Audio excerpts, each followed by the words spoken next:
السلام علیکم ورحمۃ اللہ وبرکاتہ۔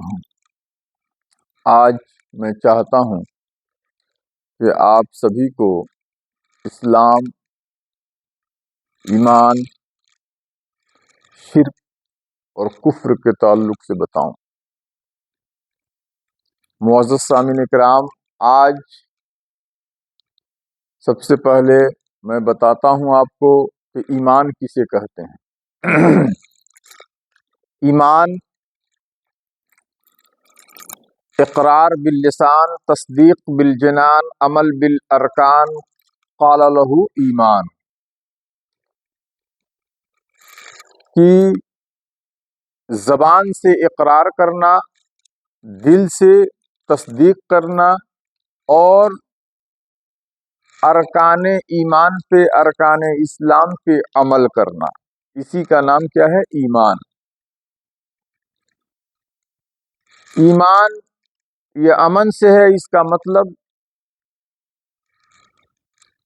شانتی ہے، امن ہے، اور اسلام یہ سلم سے ہے، اس کا بھی مطلب سلامتی کے معنی آتے ہیں، اطاعت کے معنی آتے ہیں۔ قرآن مقدس کی آیت ہے کہ وَإِن جَنَحُوا لِلسَّلْمِ فَاجْنَحْ لَهَا، کہ اگر وہ صلح کرنا چاہیں تو صلح کر لو۔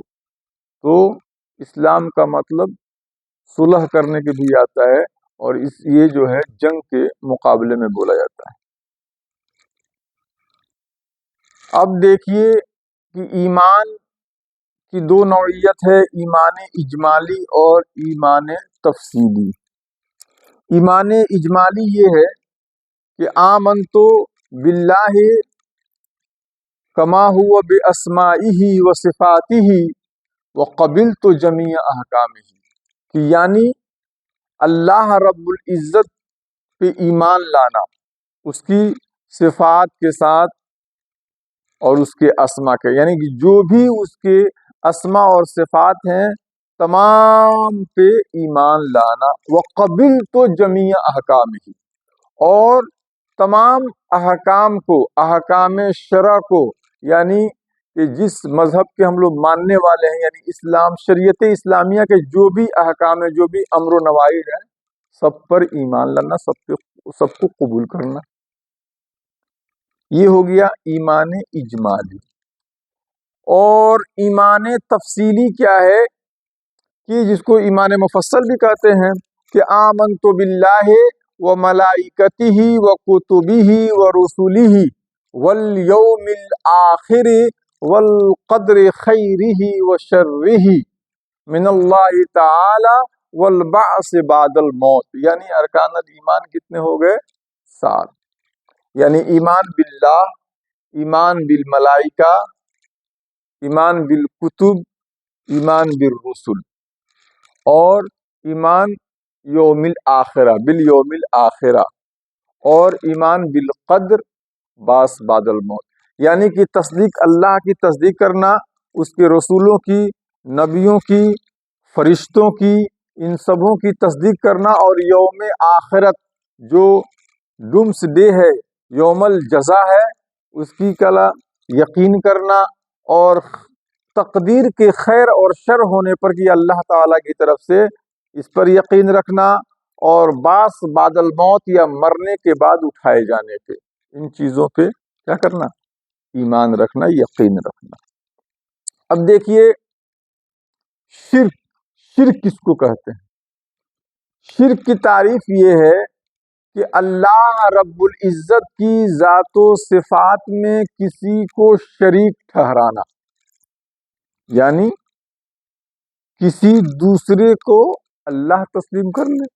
اب دیکھیے دو نوعیت سمجھیے، ایک اللہ کی ذات میں کسی کو شریک ٹھہرانا یا اس کی صفات میں، تو اللہ کی ذات میں یعنی کہ 2 اللہ مانے یا 3 مانے یا 4 مانے، جیسے کہ عیسائی مشرک ہو گئے 3 خدا مان کر کے، اور اس کے علاوہ نن مسلم کئی خداؤں کو خدا مانتے ہیں، کئی معبود مانتے ہیں، تو وہ بھی مشرک ہوئے۔ مسلمانوں کا عقیدہ کیا ہے؟ کہ there is no God but اللہ، وحدہ لا شریک، لا الہ الا اللہ، لا الہ کوئی معبود نہیں مگر اللہ، یعنی کہ اللہ کے سوا کوئی معبود نہیں، صرف اور صرف اللہ ہے۔ ونس آف گاڈ، یعنی اللہ کی وحدانیت۔ اللہ جو ہے ایسی ذات کا نام ہے کہ جو انڈیویزیبل ہے، یعنی کہ جس کی تقسیم نہیں ہو سکتی ہے، یعنی وہی وہ ہے، وہ یکتا ہے، اس کا کوئی ثانی نہیں، اس کا کوئی شریک نہیں، یعنی اللہ ایک ہے۔ اور ذات میں جو ہے، یہ بات ہو گئی صفات میں۔ صفات میں شریک ٹھہرانے کا یہ کہ اللہ رب العزت کی بہت ساری صفات ہیں، وہ رحمان ہے، رحیم ہے، سمیع ہے، بصیر ہے، خالق ہے، رزاق ہے۔ تو یہ تمام جو صفات کمالیہ ہیں، اس میں کسی کو شریک ٹھہرانا یعنی ویسے ہی مان لینا کسی کو، تو یہ بھی کیا ہے؟ یہ شرک فی الصفات ہے، شرک فی الصفت ہے۔ دیکھیے کہ اللہ رب العزت سمیع اور بصیر ہے، یعنی دیکھنے اور سننے والا ہے، اور خود قرآن کہتا ہے وَجَعَلْنَاهُ سَمِيعًا بَصِيرًا، اور ہم انہیں یعنی انسانوں کو سمیع و بصیر بنائے۔ اللہ نے انسانوں کو بھی سننے والا اور دیکھنا۔ فرق یہ ہے ہمارے اور اللہ کے سننے میں کہ ہمارے پاس جو کچھ بھی ہے یہ سب عطائی ہے، اللہ کے دینے سے ہے، یعنی کہ یہ سب کے سب حادث ہیں، ممکن ہے، جس کو کیا کہتے ہیں؟ ممکن الوجود، کنٹینجنسی، کنٹینجنس یہ ہیں۔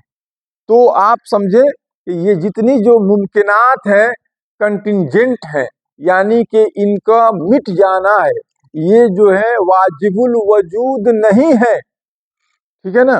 یہ جو ہے واجب الوجود کیا چیز؟ نیسیسری بینگ، تو یہ واجب الوجود نہیں ہے، بلکہ کیا ہے؟ حادث ہیں، مٹ جانے والے ہیں، ختم ہو جانے والے ہیں۔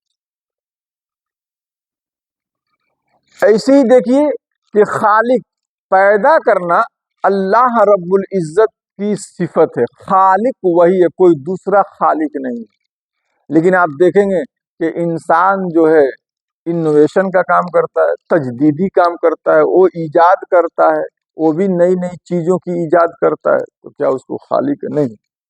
اللہ رب العزت کی عطا سے وہ چیزوں کی ایجاد کرتا ہے، اللہ نے اس کے اندر وہ طاقت دی ہے کہ وہ چیز کو دیکھ کر، موجودات کو دیکھ کر انہی موجودات سے ایک نئی موجود کو نکالتا ہے، ٹھیک ہے؟ تو اس کے اندر صنعت کاری ہے۔ اللہ رب العزت کے پاس جو کچھ بھی ہے سب کچھ کیا ہے؟ ازلی اور ابدی ہے، شروع سے ہے اور شروع تک رہے گی، وہ کسی کا محتاج نہیں ہے، اور پوری کائنات اس کی محتاج ہے۔ ہم سب جو ہے اللہ کی محتاج ہیں، اور وہ کسی کا محتاج نہیں۔ تو شرک آپ سمجھ گئے کہ اللہ تبارک و تعالیٰ کی ذات و صفات میں شریک ٹھہرانے کو شرک کہتے ہیں، اور کیسے شریک لوگ ٹھہرائیں گے یا ٹھہراتے ہیں۔ تیسری چیز یہ ہے کہ کافر کس کو کہتے ہیں؟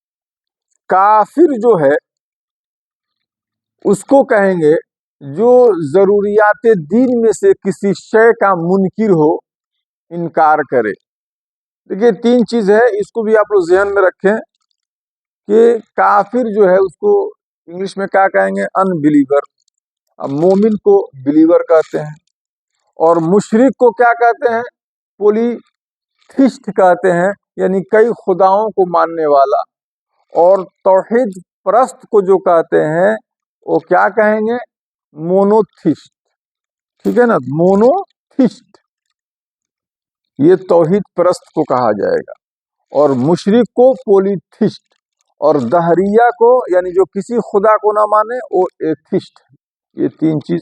اور مومن بلیور اور کافر ان بلیور، یعنی کہ جو اللہ کے اوپر ایمان نہ رکھتا ہو، یا ضروریات دین میں سے کسی کا انکار کرے، منکر ہو، یعنی اس کے پاس وہ بلیو نہ کرتا ہو۔ ضروریات دین جو ہیں بہت سی چیزیں ہیں، ان میں سے میں چند آپ کو بتاؤں کہ اللہ تبارک و تعالیٰ کو ایک جاننا، اللہ تبارک و تعالیٰ کو ایک جاننا، اللہ تبارک و تعالیٰ کو تمام عیوب سے پاک و صاف جاننا، اللہ تبارک و تعالیٰ کی ذات و صفات کو ازلی اور ابدی سمجھنا،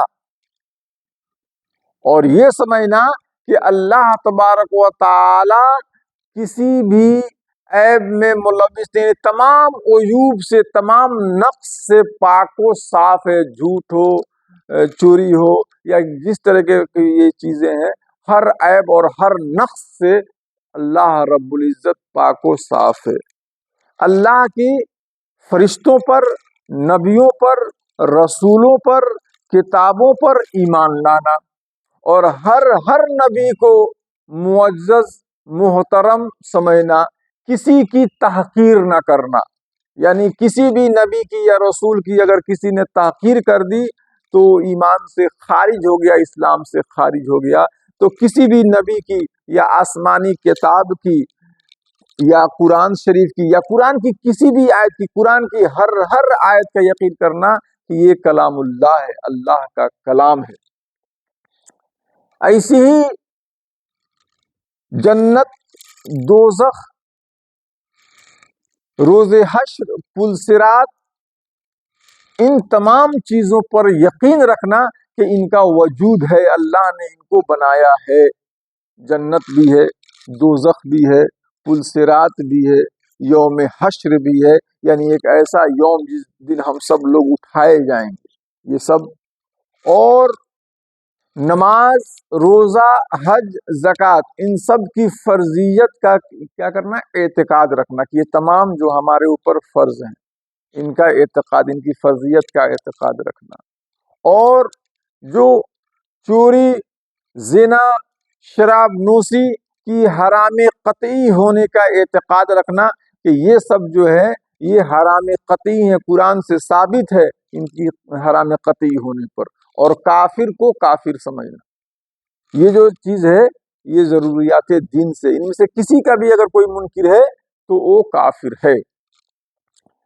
دیکھیے ابھی جو ہے ایتھیزم اور مونوتھیزم پہ بحث، توحید پرست اور دہریہ کے درمیان بات چل رہی ہے۔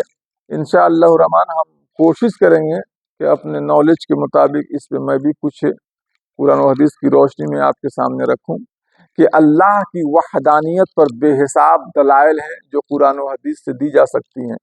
قرآن و حدیث کو ایک طرف رکھا جائے تو کائنات، یہ جو موجودات ہیں، یہ موجودات ہی اللہ کے وجود پہ شاہد ہیں، گواہ ہیں کہ اگر ان کا وجود ہے تو کوئی نہ کوئی ان کو وجود بخشنے والا ہوگا، ٹھیک ہے نا؟ تو ہے انشاءاللہ الرحمن میں اس پہ گفتگو کروں گا۔ السلام علیکم و رحمۃ اللہ وبرکاتہ۔